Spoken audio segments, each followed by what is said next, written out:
McDonald के अलग चुनाव क्षेत्र की बात गांधी जी ने तो कभी मानी नहीं। लेकिन मुसलमान, सिख और ईसाइयों को तो अलग चुनाव क्षेत्र दिए गए हैं। वो उसका विरोध क्यों नहीं करते? सिर्फ हमें ही परे रखने की कोशिश क्यों कर रहे हैं वो? महात्मा जी के तरीकों की गहराई को समझना हम सामान्य जनों के बस में कहा। लेकिन महात्मा भी कोई अमर व्यक्ति नहीं है, ना ही कांग्रेस। महात्मा जी का विरोध करने के बजाय आप ये क्यों नहीं मान लेते कि वो छुआछूत दूर करने की बात को गंभीरता से ले रहे हैं? बहुत सारे महात्मा हिंदुस्तान में आए जिनका उद्देश्य छुआछूत दूर करना तो था, लेकिन कोई भी सफल नहीं हुआ। महात्मा आए और महात्मा चले गए, लेकिन अछूत फिर भी अछूत ही रह गए। अम्बेडकर, अम्बेडकर, अम्बेडकर, बापूजी को बचाओ! अम्बेडकर, बापूजी को बचाओ! महात्मा गांधी जिंदाबाद! महात्मा गांधी जिंदाबाद! डॉक्टर अम्बेडकर, बापूजी को बचाओ! डॉक्टर अम्बेडकर, बापूजी को बचाओ! अम्बेडकर, आप लोग मुझे शांति से रहने क्यों नहीं देते? बहुत काम करना है मुझे। वहाँ गांधी जी खतरे में है और ये यहाँ शांति से जीना चाहते हैं। आप जाकर क्यों नहीं मिलते महात्मा जी से पूना में? आखिर क्यों? मैं जो चाहता हूँ मैंने बता दिया। मुझे काम करने दीजिए। कल सुबह मुझे कोर्ट जाना है एक केस के लिए। क्या पैसा कमाना तुम्हारे लिए गांधी जी की जिंदगी से ज्यादा जरूरी है? मैडम पेरिन और मिस्टर ठक्कर, आप नहीं जानते आप क्या कर रहे हैं। आपके नेताओं को रोजी रोटी की कोई चिंता नहीं होती होगी। अगर मैं काम नहीं करूं तो खाओ क्या, मेरा परिवार भूखों मरेगा। मुझे अकेला छोड़ दीजिए। डॉक्टर अंबेडकर, दुनिया भर से हमें तार मिल रहे हैं जिनमें गांधी जी की जिंदगी बचाने की प्रार्थना की गई है। महात्मा जी को बचाना ही चाहिए, लेकिन हमारे हकों के सामने आप गांधी जी की जिंदगी का प्रश्न आखिर क्यों खड़ा कर रहे हैं? आप चाहे तो मुझे फांसी दे दीजिए, लेकिन अपने लोगों के हकों की बलि नहीं चढ़ाऊंगा सिर्फ गांधी जी की जिंदगी बचाने के लिए। आप गांधी जी से विनती करें कि वो अपना उपोषण एक हफ्ता विलंबित करें और फिर हल ढूंढिए इस समस्या का। से बात मनवा लेने के अपने तरीके हैं, हमें भी अपनी इच्छा शक्ति दिखानी होगी। उपवास शुरू करके उन्होंने तो हमें खलनायक ही बना दिया। कौन है? नहीं, आपको तो बुखार था, आपको नहीं आना चाहिए था। उन्होंने अपना खाना बिना छुए ही भेज दिया। मुझे पता है वो बीमार थे, इंग्लैंड में। बैठो। क्यों अपने आप को मारने पर तुली हुई हो? और भी बहुत सी परेशानियां हैं मुझे। खाएंगे नहीं? हेमा, करीब 12 बजने को है, उपवास अब शुरू होगा।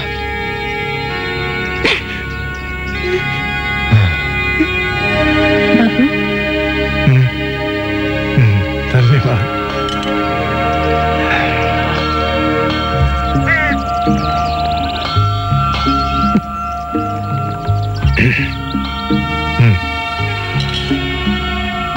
वल्लभ भाई, मेरी ईश्वर के साथ लड़ाई शुरू होती है। आपके आराम करने से पहले बाबू, पत्रकार आपसे मिलना चाहते हैं।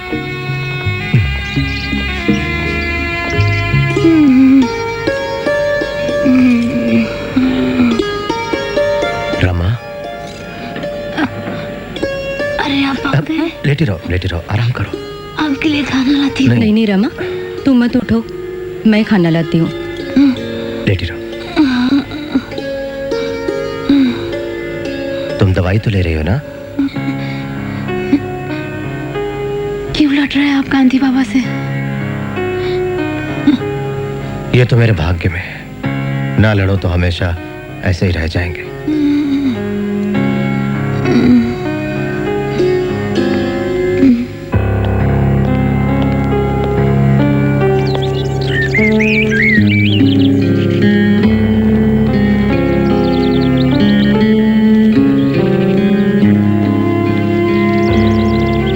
पैनल,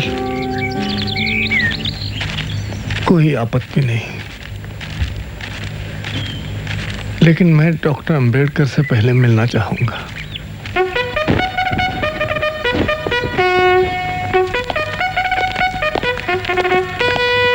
नमस्ते। नमस्ते।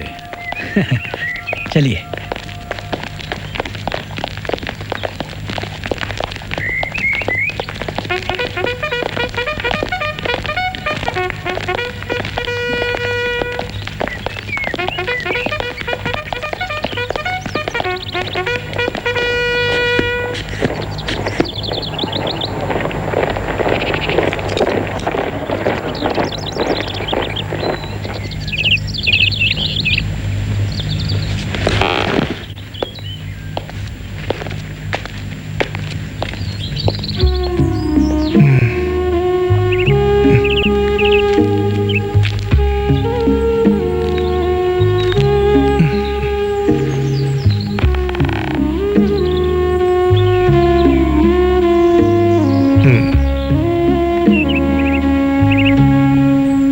जी, आप बड़ी नाइंसाफी कर रहे हैं हमारे साथ। यह तो मेरी मजबूरी है। आपका क्या सुझाव है? मुआवजा, अलग चुनाव क्षेत्र की मांग छोड़ने का। मैं समझ गया। आरक्षित सीटें, पर उनकी संख्या में समझौता होना चाहिए। मेरी बात सुनो अंबेडकर, मैं सदैव आपके साथ हूं। आप अछूत हो जन्म से, मैंने खुद को अछूत मानना अपना लिया है। आप मुझे बचाना चाहते हैं, मैं जानता हूं। जी गांधी जी, मैं अलग चुनाव क्षेत्र की बात पर अड़ नहीं रहा हूं सिद्धांतों की वजह से। हमारा मानना है कि अल्पसंख्यक विधानमंडल में भेजने के लिए ऐसे लोग छांटें जो सिर्फ नाम के नहीं, उनके असली प्रतिनिधि हो। बहुत अच्छे, लेकिन ऐसा क्यों कि कुछ सीटों के लिए पैनल और कुछ के लिए सीधा चुनाव? इससे तो एक अनैसर्गिक विभाजन हो जाएगा शोषित पीड़ित वर्गों में, और आपस में बंटवारा भी। क्यों ना पैनल के द्वारा प्रारंभिक चुनाव करें सभी सीटों के लिए? ठीक है, सभी सीटों के लिए पैनल मंजूर है मुझे। शाबाश। अब पैनल बना हो 5 का बजाय 2 के। मैं आपको वचन देता हूं अंबेडकर, आज से मेरी पूरी जिंदगी इस देश से छुआछूत को जड़ से मिटाने के लिए ही अर्पित होगी। अब बाकी बातें विस्तार से इन साथियों के साथ। मैंने अपने बाकी साथियों से बात की है। प्रांतीय सभा के लिए वो लोग 126 से ज्यादा सीटें देने के लिए राजी नहीं होंगे। लेकिन हम लोग 197 सीटों की मांग पर अडिग हैं।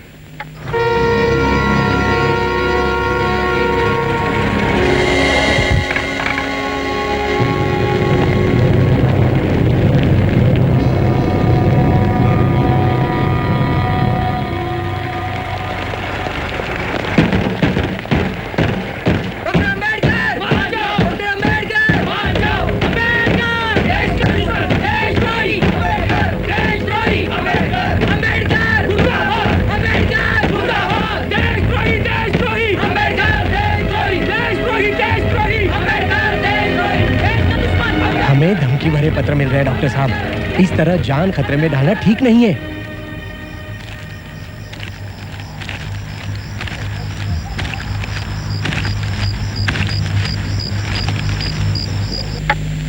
तो हम सहमत हैं 148 सीटें देने के लिए, और हिंदू सीटों में से 10% सेंट्रल असेंबली में। लेकिन प्राथमिक चुनाव की व्यवस्था 10 साल के अंत में खत्म होनी चाहिए, और आरक्षित सीटों का सवाल अगले 15 साल तक जनमत से तय किया जाना चाहिए। डॉक्टर अंबेडकर, सुरक्षित सीटों और अलगाव का पाप बढ़कर महापाप हो जाएगा अगर हम उसे खत्म करने का जिम्मा पीड़ित वर्ग की मर्जी पर छोड़ दे। और जनमत संग्रह के लिए 15 साल का समय मांग रहे हैं आप। मैं ये बिल्कुल नहीं मानता कि अगले 20 सालों में छुआछूत की प्रथा नहीं रहेगी, लेकिन जब सवर्णों को डेमोक्रेसी की तलवार का सामना करना पड़ेगा, तभी उनका अछूतों के प्रति अमानवीय व्यवहार बदल पाएगा। डॉक्टर अंबेडकर, आप समझते क्यों नहीं? गांधी जी की जिंदगी खतरे में है। तो क्या हुआ? तो क्या हुआ? माफ कीजिए। कोई बात नहीं, मैं किसी को साफ करने के लिए कह दूंगा। देवदास, बापूजी कैसे हैं? डॉक्टर ने कहा हालत गंभीर है, उनका ब्लड प्रेशर कम हो रहा है। उन्हें सांस लेने में तकलीफ हो रही है, वे बहुत कमजोर हो गए हैं। आपने सुना देवदास क्या कह रहा है? डॉक्टर अंबेडकर, मान जाइए, मान जाइए, जनमत की बात को ना उठाइए, मान जाइए।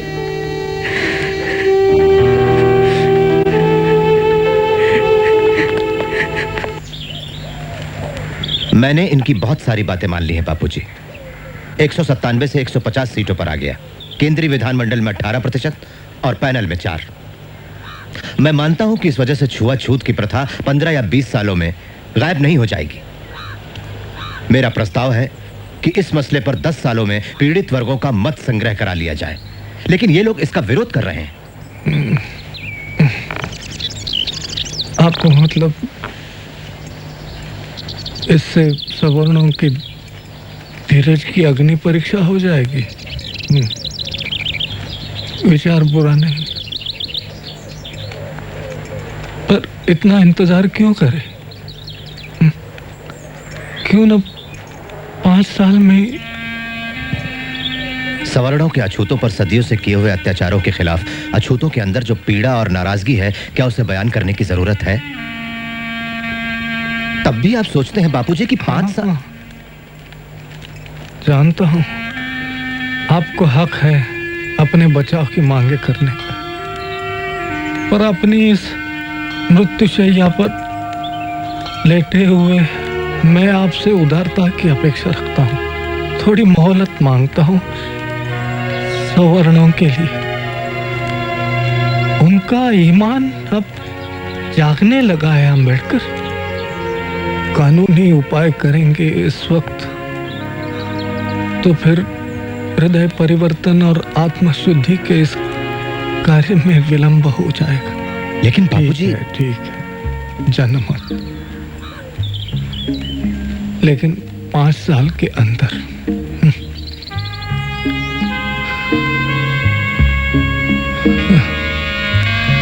5 साल या मेरी जिंदगी।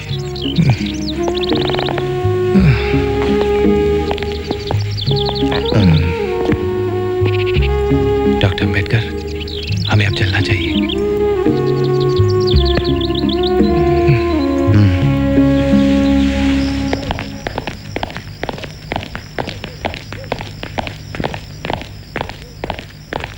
मिस्टर गांधी और डॉक्टर अंबेडकर के बीच लंबे समय से चला आ रहा आमना सामना आज आखिर पूना करार के रूप में खत्म हो गया। डॉक्टर ने इस पर जनमत संग्रह की शर्त के बिना दस्तखत करना कबूल कर लिया है। इस समझौते पे डॉक्टर अंबेडकर और पंडित मालवीय दस्तखत करेंगे। इससे गांधी जी का दीर्घ कुपोषण भी समाप्त हो जाएगा। मां फलेषु कदाचन मां कर्म फल हेतुर्भु माते संगोस्त्वकर्मणि।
डॉक्टर अंबेडकर, एक बार फिर लोगों के मन में आप गुस्से की वजह बन गए। मैं क्या कहूं मिस एप्स्टाइन, ये मेरा दुर्भाग्य है। इसमें कोई अतिशयोक्ति नहीं कि आज इस देश के हिंदुओं के दिल में सबसे ज्यादा नफरत मेरे लिए है। मुझे देशद्रोही करार दिया गया, नाशक ठहराया गया हिंदुत्व का, इस देश का सबसे बड़ा दुश्मन करार दिया गया। लेकिन जब ये धुआं हट जाएगा और जब इतिहासकार निष्पक्ष होकर मेरी जिंदगी का वापस लेखा जोखा करेंगे, तब उन्हें जाकर मेरी देशभक्ति का एहसास होगा। ऐसा अगर नहीं हुआ तो? नहीं हुआ तो मैं परवाह नहीं करता। मैं जानता हूं कि पीड़ित वर्गों का मेरे काम में असीम विश्वास है। ये पक्का है कि मैं उनके दिल में हमेशा बसा रहूंगा। डॉक्टर अंबेडकर, मैं आपका और आपके साथियों का समर्थन चाहता हूं सुब्बरायन और अय्यंगार मंदिर प्रवेश के बिल पर।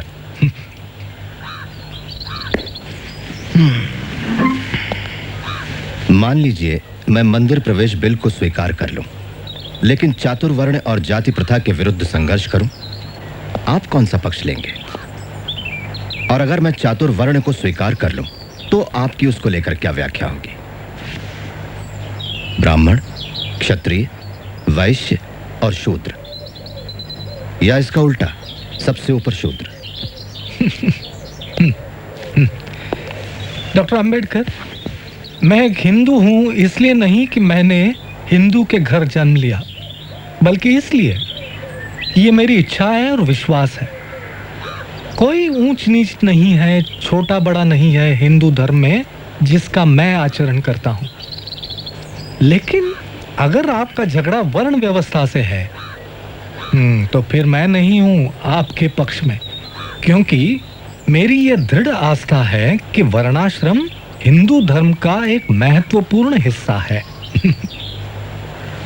तब मैं भी आपके पक्ष में नहीं हूं। बापू, हमारी मुक्ति राजनीतिक सत्ता पाने पर होगी, ना कि तीर्थ यात्रा या फिर उपवास करने से। इजाजत चाहूंगा।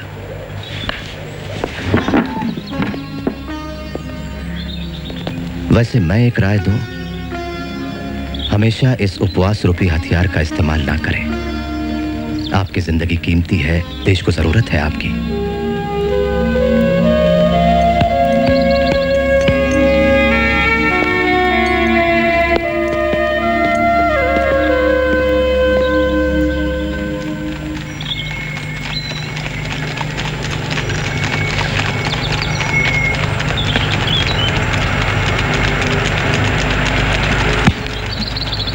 मैं जानती हूँ आपको किताबों से लगाव है, लेकिन ये तो हद है। आपने किताबों के लिए घर बनवाया है? अगले सप्ताह मुझे फिर लंदन जाना है, जॉइंट पार्लियामेंट्री कमेटी के लिए।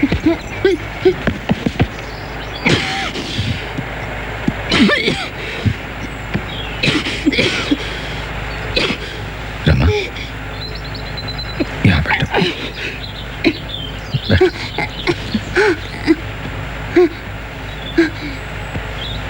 मेरी एक इच्छा है साहब। हाँ रमा, अगली बार मैं इलाज के लिए तुम्हें अमेरिका ले चलूंगा। नहीं, यही ठीक होगा। अमेरिका और इंग्लैंड नहीं, पंढरपुर। मैं पंढरपुर के विठोबा के सामने सिर नवाना चाहती हूँ। मेरी इतनी सी इच्छा पूरी नहीं करेंगे? भगवान विठोबा नीची जाति के लोगों को दर्शन नहीं देता। ऐसे भगवान के पास क्यों जाएं, जो कि हमें आशीर्वाद भी नहीं देना चाहता? नासिक में मंदिर प्रवेश के लिए आप लड़े थे। हाँ, लेकिन वो लड़ाई हमारे हकों की थी, भगवान के दर्शन के लिए नहीं। अगर वो हमें हिंदू मानते हैं तो भगवान के दर्शन पर भी हमारा हक होना चाहिए। मैं और अछूतों की तरह दूर से ही दर्शन कर लूंगी। नहीं नहीं रमा, नहीं। समझने की कोशिश करो राम। जो भक्तों के बीच भेदभाव करे वो भगवान नहीं, पत्थर है। हमारा भगवान हमारे हृदय में है। उस भगवान के पास जाकर हमें अपने आप को छोटा नहीं करना चाहिए, जिसे हमारी परवाह नहीं। अपने पंढरपुर हम खुद बनाएंगे राम। हाँ? प्रिय भावराव, लॉ कॉलेज के प्रिंसिपल के रूप में मैं सिलेबस में कुछ सुधार लाने की कोशिश कर रहा हूँ। मैं अपने लोगों के प्रति अपने कर्तव्य और अपने घर के प्रति अपनी जिम्मेदारी के बीच फंस गया हूँ। मुझे रमा की सेहत की चिंता है। पिछले कई दिनों से उसकी हालत बिगड़ती जा रही है।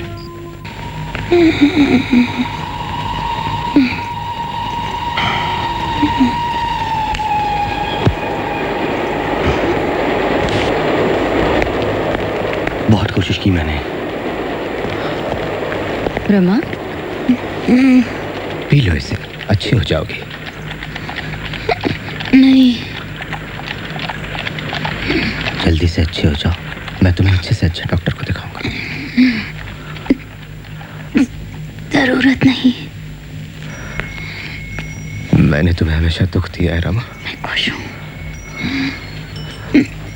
मैं शांति से मरूंगी। मैं मरने से नहीं डरती। मैंने कई मृत्यु देखे।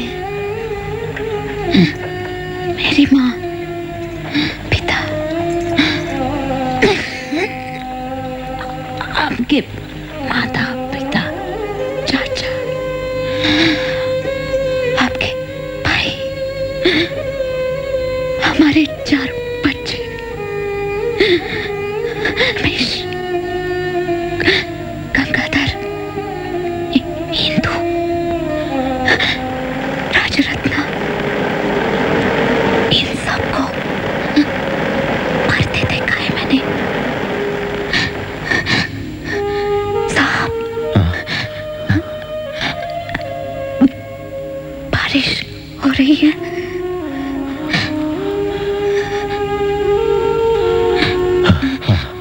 हो रही है।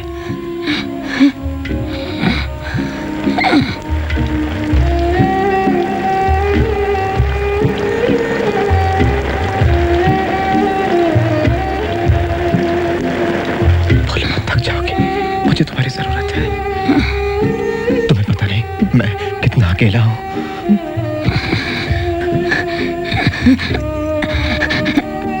निराश मत होना, लड़ते रहना। अपना यशवंत।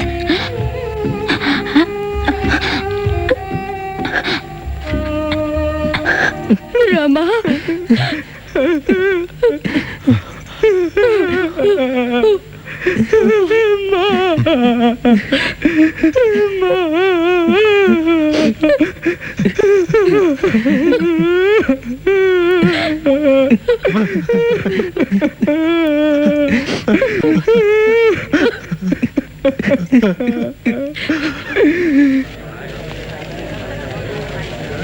बाबा साहब, हाँ? हजारों लोग इंतजार कर रहे हैं, तो अब चले? हाँ।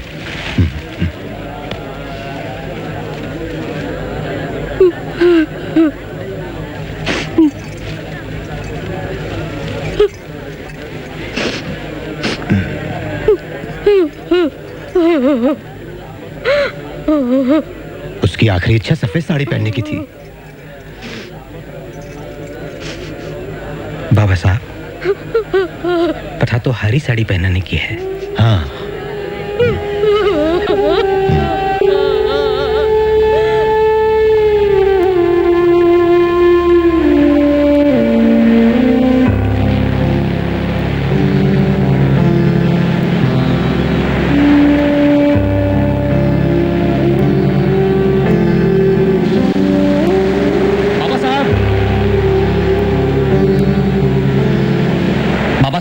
कहिनूर गांव के 400 अछूत मुस्लिम धर्म स्वीकार कर रहे हैं। उन्हें रोकिए। मैं एक जरूरी घोषणा करने जा रहा हूं योला परिषद में।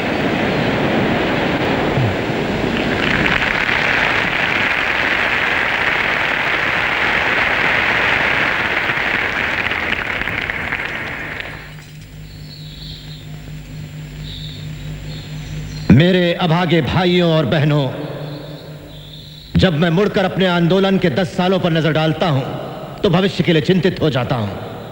बहुत हो चुका, अब हम चुपचाप नहीं बैठेंगे। समय आ गया है जब हम इन दमन और तिरस्कार की जंजीरों को तोड़ दें। जात पात के इस दलदल से बाहर निकल आइए जिसने हमें बद से बदतर जिंदगी दी। इन सामाजिक बेड़ियों को तोड़कर बाहर निकल आइए और चुन लीजिए ऐसे धर्म को जो हमें बेहतर अवसर और समानता का अधिकार दे। दुर्भाग्य से मैं एक हिंदू अछूत के रूप में पैदा हुआ। इसे रोकना तो मेरी शक्ति से बाहर था, लेकिन इन अपमानजनक परिस्थितियों में जीने से इनकार करना मेरी शक्ति में शामिल है।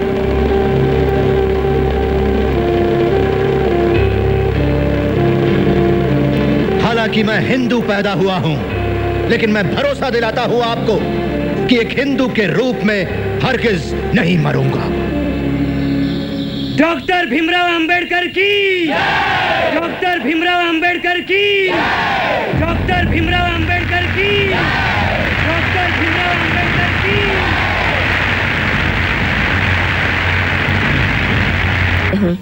मैं आपको अमेरिका से आए डॉक्टर हेनरी क्रेन से मिलवाना चाहती हूँ। Hello doctor crane. हेलो। ये आपके धर्म परिवर्तन आंदोलन का जायजा लेने आए हैं। और मिस्टर गांधी से वर्धा में पहले मिल चुके हैं। हाँ डॉक्टर अंबेडकर, इस मामले में मैं बहुत से लोगों से मिला हूँ। और मुझे पूरा यकीन है कि सिर्फ ईसाई धर्म के पास ही आपके सारे सवालों का जवाब है। अगर आप ईसाई धर्म अपनाते हैं तो सारे ईसाई देश आपके सामाजिक, राजनैतिक और आर्थिक स्तर को उठाने में मदद करेंगे। और मैं सोचती हूँ किसी भी हिंदुस्तानी को इसमें कोई ऐतराज नहीं होगा। डॉक्टर अंबेडकर, जैसा कि बाइबल में लिखा है कि धरती के उत्तराधिकारी गरीब ही होंगे। वैसे आप कौन सी बाइबल पढ़ती हैं Miss Drescher? The holy Bible of course. बिल्कुल सही, पर कौन सा एडिशन? आधुनिक संस्करण, किंग जेम्स संस्करण, या उसके भी पहले एलिजाबेथ के जमाने की? मिस ड्रेशर, क्या आपने कभी कमेंट्रीज ऑन द बाइबल पढ़ी है? कुक की लिखी, उसमें बाइबल का अच्छा विश्लेषण है। हाँ, वो भी पढ़िएगा। लाइफ ऑफ जीसस रनौ के लिखी हुई, और खलील जिब्रान की Jesus the Son of Man. इन सब किताबों में आपको क्रिश्चियन धर्म के अलग अलग पहलू नजर आएंगे। डॉक्टर अंबेडकर, हम आपको पूना के मेथोडिस्ट चर्च के मिशन में और वार्षिक समारोह में शामिल होने का हार्दिक आमंत्रण देते हैं। कोशिश करूंगा। बाबा साहब, मुस्लिम भारत आपका और आपके अछूत साथियों का इस्तकबाल करता है, और हम वादा करते हैं कि अछूतों को पूरी बराबरी मिलेगी। सियासी, मुआशरती, इक्तिसादी और मजहबी हक भी मिलेंगे। जैसा आप जानते हैं बाबा साहब, हमारा धर्म एक ही भगवान में विश्वास करता है, एक कमकार, और सारे अनुयायियों को एक ही नजर से देखता है। पिछड़ी जाति के धर्म परिवर्तन के मामले में ये आपकी सारी जरूरतों को पूरा करेगा। महाबोधि सोसाइटी से ये टेलीग्राम आया है।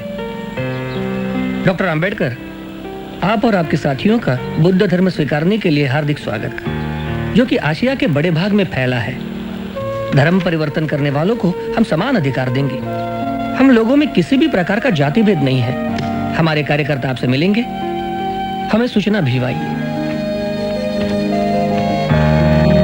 लगता है कांग्रेस और सरदार आपको इस चुनाव में बर्बाद करने पर तुले हैं। आपने सरदार पटेल का वक्तव्य नहीं पढ़ा? हाँ, हम धर्म बदलेंगे तो सांप्रदायिक समझौते में कोई आरक्षण नहीं मिलेगा। देखिए डॉक्टर, मैं यहाँ आपके एक मित्र के नाते नहीं आया। मैं आपके सामने हूँ एक अधिकृत प्रतिनिधि हिंदू महासभा का। हम जानते हैं आपका दृष्टिकोण और आपकी देशभक्ति। हम जानते हैं आप कभी भी मुस्लिम या क्रिश्चियन धर्म नहीं अपनाएंगे। नहीं, पर आप ये किस आधार पर कह रहे हैं? मेरी देशभक्ति को आपके प्रमाण पत्र की जरूरत नहीं, और मैं इस देश के इतिहास और संस्कृति को आपसे बेहतर जानता हूं। हाँ, मेरा मानना है कि हमारे इन दो धर्मों को अपनाने से राजनीतिक और सांस्कृतिक समीकरणों में बुनियादी फेरबदल आ जाएगी डॉक्टर मंजे। लेकिन इससे हमें क्या मतलब? हमें क्या फर्क पड़ता है इससे? डॉक्टर, हम अपना पूरा जोर लगा देंगे आपको आरक्षण दिलाने के लिए, भले ही आप सिख धर्म क्यों ना अपना लें। हिंदू महासभा इसके लिए पूरी तरह वचनबद्ध होगी। तुम बहुत चालाक हो बूढ़े ब्राह्मण, घुस बैठिए। प्रिय भावराव, क्या तुमने मेरे धर्म परिवर्तन के फैसले पर डॉक्टर मुंजे की परेशानी गौर की? कुछ लोगों ने मुझसे पूछा है कि धर्म परिवर्तन से हमें क्या फायदा होगा। मेरा उन्हें यह जवाब है कि जैसे भारत के लिए स्वराज जरूरी है, वैसे ही अछूतों के लिए धर्म परिवर्तन जरूरी है। दोनों का आंतरिक उद्देश्य एक ही है, आजादी की चाह। ये संविधान सभा गंभीरतापूर्वक और दृढ़ निश्चय के साथ हिंदुस्तान को स्वतंत्र गणराज्य और सर्वसत्ता संपन्न घोषित करती है, और भविष्य में इसके प्रशासन के लिए संविधान तैयार करने की घोषणा करती है। संक्षेप में मेरे संशोधन का सुझाव है कि इस प्रस्ताव को पास करने का इरादा थोड़े समय के लिए टाल दिया जाए, ताकि मुस्लिम लीग और हिंदुस्तानी रियासतें भी, अगर वो चाहे तो, इस सभागृह की कार्यवाही में हिस्सा ले सके। अब मैं डॉक्टर अंबेडकर से अपने विचार रखने का आग्रह करता हूं।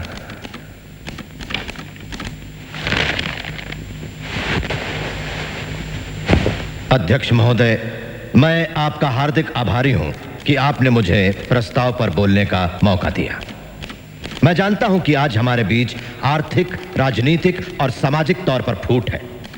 हम में काफी वैचारिक संघर्ष भी है, और मैं तो यहां तक कहूंगा कि मैं खुद भी ऐसे ही एक वर्ग का नेता हूं। लेकिन महोदय, इसके बावजूद मुझे पूरा विश्वास है कि दुनिया की कोई भी ताकत, कोई भी शक्ति इस देश को एक होने से नहीं रोक सकती। हालांकि मुस्लिम लीग इस बात पर जोर दे रही है कि हिंदुस्तान का बंटवारा कर दिया जाना चाहिए, लेकिन एक दिन उनको यह बात जरूर समझ में आएगी कि हिंदुस्तान का बंटवारा उनके हित में नहीं, बल्कि अखंड भारत उनके लिए ज्यादा बेहतर होगा।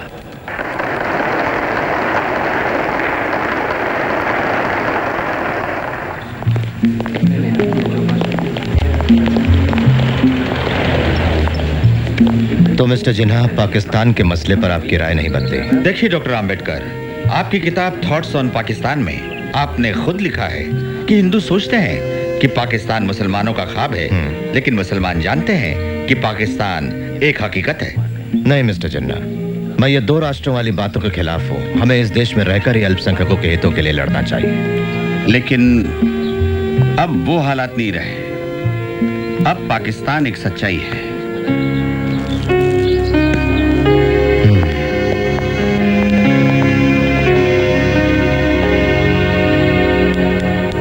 छुआछूत किसी भी रूप में हो, खत्म कर दी गई है।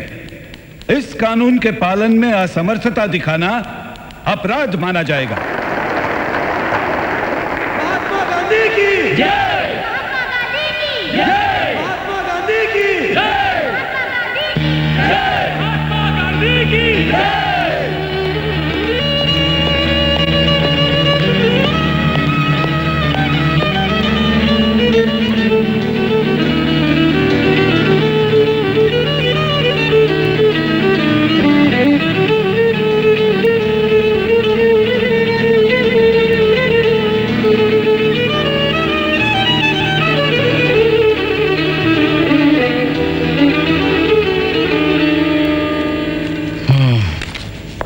आपको कई परेशानियां हैं बाबा साहब।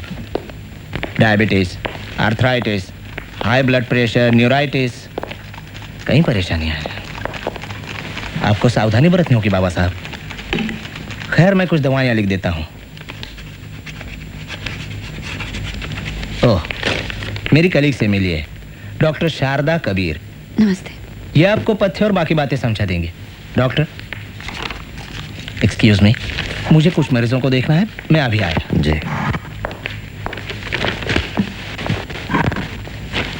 आपको इंसुलिन का इंजेक्शन हर रोज लेना होगा। संतुलित खाना और कसरत भी उतनी ही जरूरी है। ये तो बहुत मुश्किल है। सब मुमकिन है, अगर आप लंबी उम्र जीना चाहें तो। आपके लोगों को, देश को आपकी जरूरत है। अगर आप चाहें तो मैं आपके घर आकर आपकी पत्नी को सब समझा दूंगी। मेरी पत्नी को गुजरे 12 साल हो गए हैं doctor Kabir. I am sorry, पर कोई तो होगा घर में जो आपकी देखभाल करता हो। नहीं, कोई नहीं।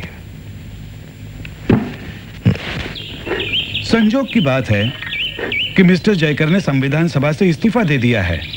बॉम्बे लेजिस्लेटिव कांग्रेस पार्टी चाहती है आप सीट संभालें। आप स्वीकार करेंगे? 20 साल जहर उगलने के बाद कांग्रेस मुझे संविधान सभा का भार सौंपना चाहती है। क्या आपके लोग मुझे चैन से काम करने देंगे? देश आज बहुत ही कठिन परिस्थिति में से गुजर रहा है। उसे आपकी जरूरत है। सारे लोग, यहाँ तक कि सभी राजनीतिक पार्टियां भी नए भारत के निर्माण में सहयोग देंगी। मिस्टर पाटिल, क्या आपने मिस्टर गांधी से राय ली? हाँ, बापू को कोई ऐतराज नहीं। जवाहर ने भी हाँ कह दी, और राजेंद्र प्रसाद भी आपके लिए उत्सुक हैं। बहुत खुशी हुई है जानकर। चलिए, आपने भी महसूस किया कि राष्ट्रवादी रहा जा सकता है कांग्रेस में ना रहते हुए भी। आप मंत्रियों की लिस्ट से खुश नहीं हैं बापू? नमस्ते जी। नमस्ते। कानून मंत्री कौन होगा जवाहर? और संविधान की जिम्मेदारी? संविधान के लिए हम दुनिया भर के विशेषज्ञों की राय ले रहे हैं। दुनिया भर के? इसीलिए तो छोड़ के आए। मेरे ख्याल में स्वतंत्र भारत का संविधान एक शोषित को लिखना चाहिए। डॉक्टर अंबेडकर के बारे में क्या ख्याल है?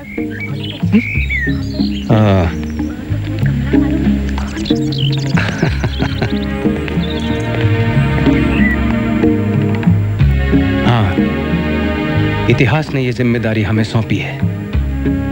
लगता है मेरे मरने तक इस खून खराबे का बोझ मेरी आत्मा पर बना रहेगा। खैर, काम की बात करें। आप जानते हैं कि आपको मैंने यहां क्यों बुलाया है? मैं चाहता हूं कि आजाद हिंदुस्तान की राष्ट्रीय सरकार में आप शामिल हों। आपको मंजूर है? ये सब इस बात पर निर्भर करेगा जवाहरलाल कि कौन सा विभाग मुझे। कानून? वहां काम तो काफी होगा ना? बहुत है, फिक्र मत कीजिए। कई नए कामों को कानूनी जामा पहनाना है। हाँ, हिंदू कोड बिल जो कि अधूरा पड़ा है। नहीं, उसका फैसला भी हमें जल्दी करना है।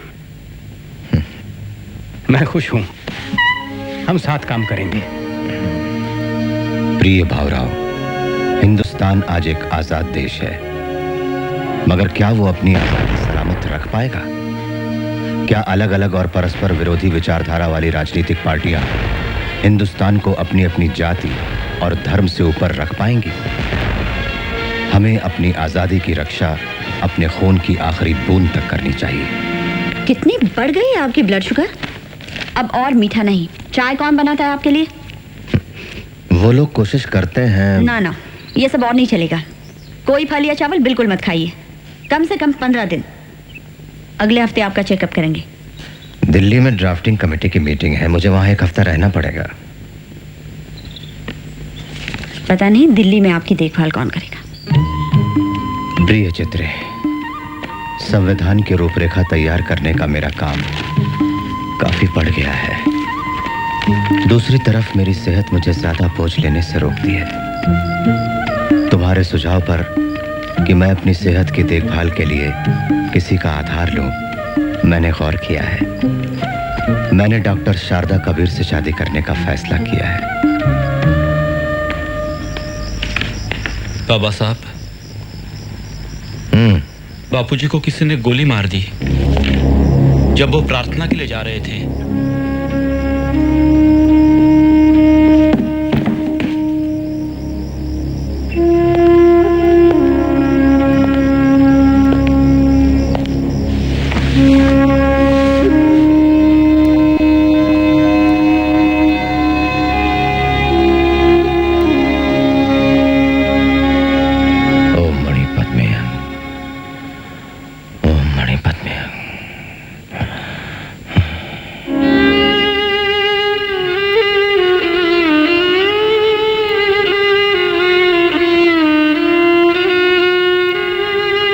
डॉक्टर अंबेडकर, पहले आप दस्तखत कीजिए, उसके बाद मैडम करेंगी।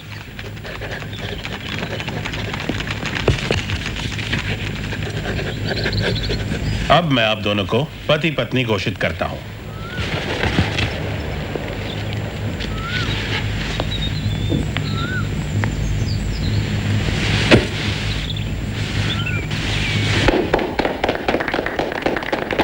अभिनंदन डॉक्टर।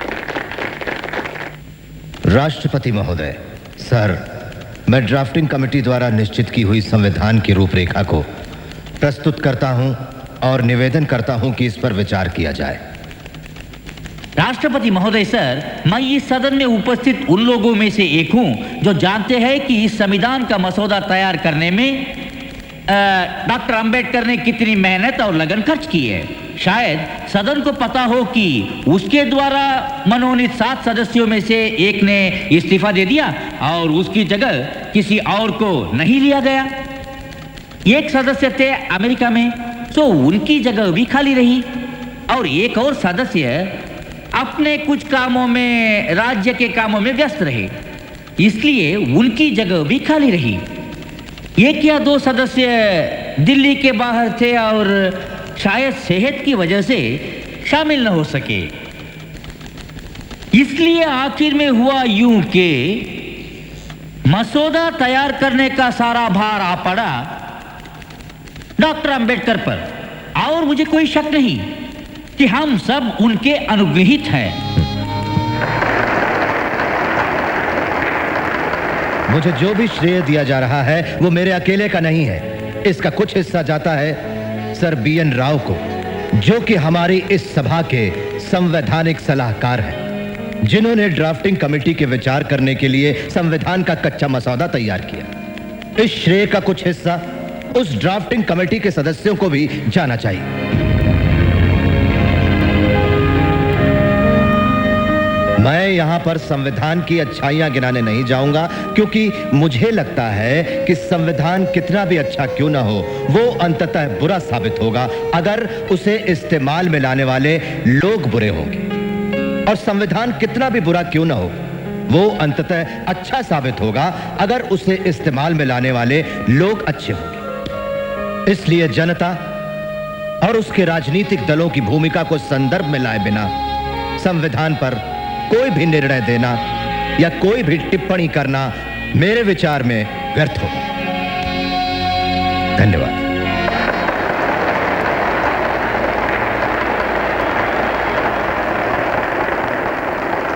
यहां आसन पर बैठे हुए और प्रतिदिन की कार्रवाई को देखते हुए मुझे यह प्रतीत हुआ, जो शायद किसी और को ना हुआ हो, कि कितने उत्साह और लगन के साथ संविधान समिति के सदस्यों ने और खास तौर से उनके चेयरमैन डॉक्टर अंबेडकर ने अपनी खराब सेहत के बावजूद ये काम पूरा किया। कांग्रेस के अंदर और बाहर के तमाम गुटों के कड़े विरोध के बावजूद नेहरू उस विवादास्पद हिंदू कोड बिल को पास करने के पूरी तरह पक्ष में हैं, जिसे डॉक्टर अंबेडकर ने पेश किया था और जिसका लक्ष्य महिलाओं की स्थिति सुधारना है। डॉक्टर अंबेडकर का विश्वास है कि एक प्रबुद्ध समाज की पहचान उसकी महिलाओं की स्थिति से होती है।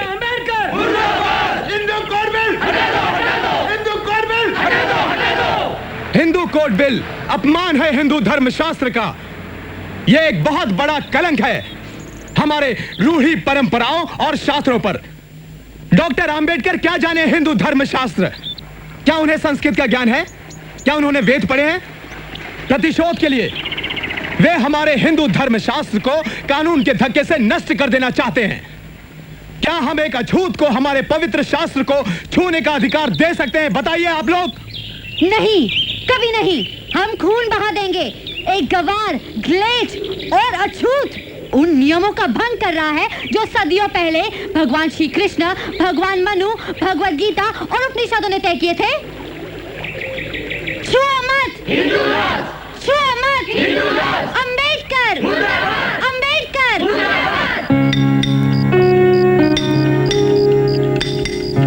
प्रिय भावराम, हर तरफ से हिंदू कोड बिल का तीव्र विरोध हो रहा है। और हाँ, बुद्ध की मूर्ति जो माडिगेलकर सिद्धार्थ कॉलेज के लिए बना रहे हैं, वो अब लगभग पूरी हो चुकी है, और साथ ही बौद्ध धर्म अपनाने का मेरा निश्चय भी।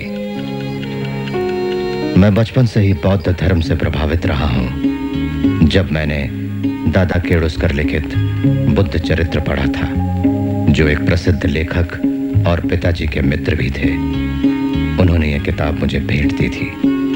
जीवन भर मेरे प्रेरणा स्रोत रहे हैं संत कबीर, महात्मा ज्योतिबा फुले और भगवान बुद्ध। बौद्ध धर्म अकेला धर्म है जो 3 सिद्धांतों की शिक्षा देता है: प्रज्ञा, करुणा और समता। बौद्ध धर्म ही विश्व में शोषण का समाधान है। लोग आज किसी तरह बौद्ध धर्म को साम्यवाद के साथ जोड़ने की कोशिश करते हैं, मगर साम्यवाद का आधार जबरदस्ती है और बौद्ध धर्म का अहिंसा।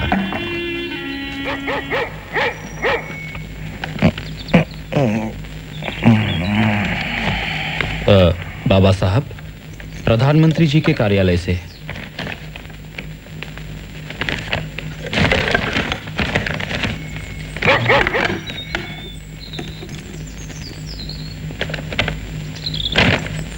इसे आप तो जानते हैं कि हिंदू कोड बिल का काफी विरोध हो रहा है सदन के भीतर और बाहर भी। बेहतरीन इरादों के बावजूद भी ये इस सेशन में पास नहीं हो सकता। मैं आपकी नाउम्मीदी समझ सकता हूँ। यहाँ तक कि शादी और तलाक वाले हिस्से भी आखिरकार टाल देने पड़े। मैं दुर्भाग्यपूर्ण निर्णय है ये। रत्तू, चलो डिक्टेशन लो। काफी समय से मैं मंत्री पद से इस्तीफा देने की सोच रहा था। सिर्फ हिंदू कोड बिल को अमल में लाने की आशा ने ही मुझे यह निर्णय लेने से रोक रखा था। लेकिन इस बिल की मृत्यु के साथ जब विवाह और तलाक वाला हिस्सा भी खत्म कर दिया तो मुझे सदन का सदस्य बने रहने में कोई भी औचित्य नहीं दिखता। हिंदू कोड बिल इस देश में समाज सुधार के लिए उठाया गया सबसे महत्वपूर्ण कदम था। हिंदू समाज के वर्गों के बीच और स्त्री पुरुषों के बीच जो असमानता है उसे बरकरार रखकर आर्थिक सुधारों के लिए कानून पास करना हमारे संविधान का मजाक उड़ाने जैसा है और गोबर के ढेर पर महल खड़ा करने जैसा है।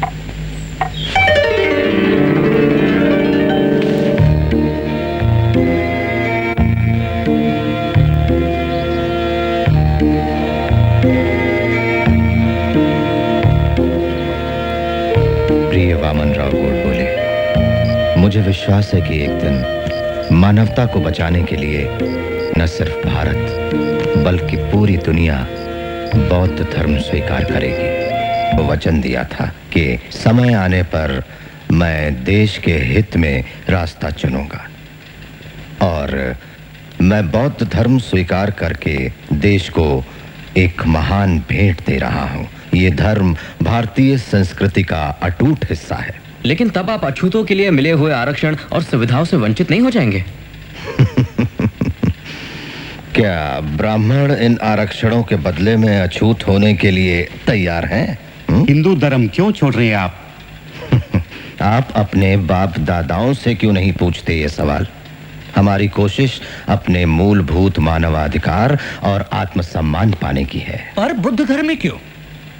क्योंकि बुद्ध का धर्म नैतिकता और आचार नियमों पर आधारित है। इसमें कोई जाति प्रथा नहीं। क्योंकि हिंदू धर्म का सामाजिक उपदेश ही असमानता है जबकि बुद्ध धर्म का उपदेश समानता है। क्योंकि बुद्ध के उपदेश आधुनिक, बुद्धिसंगत और सदा समकालीन है। कोई कट्टरपन नहीं। वो चाहते हैं कि आपका सोचना और जीना विवेकपूर्ण हो। बुद्ध के अलावा दुनिया के सारे धर्म संस्थापकों ने अपने आप को मसीहा कहा। सिर्फ बुद्ध ही हमेशा मार्गदर्शक बनकर रहे।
भगवतो अरहतो सम्मा संबुद्धस्सा। नमो तस्सा भगवतो अरहतो सम्मा संबुद्धस्सा। नमो तस्सा भगवतो अरहतो सम्मा संबुद्धस्सा। बुद्धं शरणं गच्छामि धम्मं शरणं गच्छामि संघं शरणं गच्छामि पानातिपाता वैरमणि सिक्खापदं समादयामि आदिन्नादाना वैरमणि सिक्खापदं समादयामि कामेषु मिच्छाचारा वैरमणि सिक्खापदं समादयामि मुसावादा वैरमणि सिक्खापदं समादयामि सुरामेरया मज्जपमादठाना वैरमणि सिक्खापदं समादयामि साधु साधु साधु। मेरे प्यारे भाइयों और बहनों, मैंने हिंदू धर्म का त्याग कर दिया है और मैं महान बुद्ध और उनके धम्म को गले लगा रहा हूँ, जो ज्ञान, समानता, सदाचार और करुणा पर आधारित है। सुनो मेरे भाइयों और बहनों, मैं अब हिंदू नहीं हूँ और अछूत भी नहीं हूँ। मैं एक मुक्त मानव हूँ, एक आजाद इंसान जो इस हानिकारक समाज व्यवस्था का गुलाम नहीं। और इसलिए मेरे भाइयों और बहनों, मैं ये प्रतिज्ञा करता हूँ कि मैं अपना शेष जीवन धम्म का प्रचार करने और बुद्ध के प्रकाश को फैलाने में लगाऊंगा। और अब मेरे भाइयों और बहनों, जो बुद्ध द्वारा दिखाए गए प्रकाश की तरफ मेरे साथ अनुसरण करना चाहें, वो खड़े होकर शरण त्रय दोहराएं और मेरे साथ शपथ लें।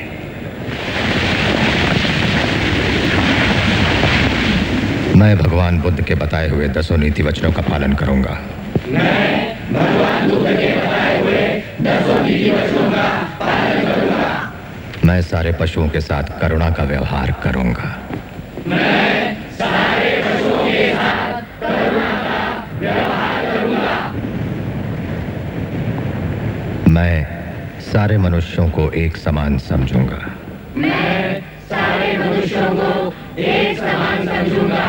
मैं गौतम बुद्ध के धम्म का स्वीकार करूंगा और अपना पुराना धर्म छोड़ दूंगा, जो मनुष्य जाति की प्रगति में बाधक है और जो मनुष्य को घृणा की नजर से देखता है। मैं गौतम बुद्ध के धम्म का स्वीकार करूंगा और अपना पुराना धर्म छोड़ दूंगा, जो मनुष्य जाति की प्रगति में बाधक है और जो मनुष्य को घृणा की नजर से देखता है। इसके साथ मेरा नया जन्म होगा। इसके साथ मेरा नया जन्म होगा। मैं ना तो हिंदू देवताओं की पूजा करूंगा और ना ही हिंदू कर्मकांडों का पालन। मैं ना तो हिंदू देवताओं की पूजा करूंगा और ना ही हिंदू कर्मकांडों का पालन। आज के बाद जो 3 सिद्धांत बुद्ध ने बताए हैं, प्रज्ञा, सन्मार्ग और करुणा, जीवन भर मेरे कर्मों को दिशा देते रहेंगे। आज के बाद जो 3 सिद्धांत बुद्ध ने बताए हैं, प्रज्ञा, सन्मार्ग और करुणा, जीवन भर मेरे कर्मों को दिशा देते रहेंगे। साधु। बुद्धं शरणं गच्छामि, धम्मं शरणं गच्छामि, संघं शरणं गच्छामि, बुद्धं शरणं गच्छामि, धम्मं शरणं गच्छामि, संघं शरणं गच्छामि।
सिक्खापदं समाधियामि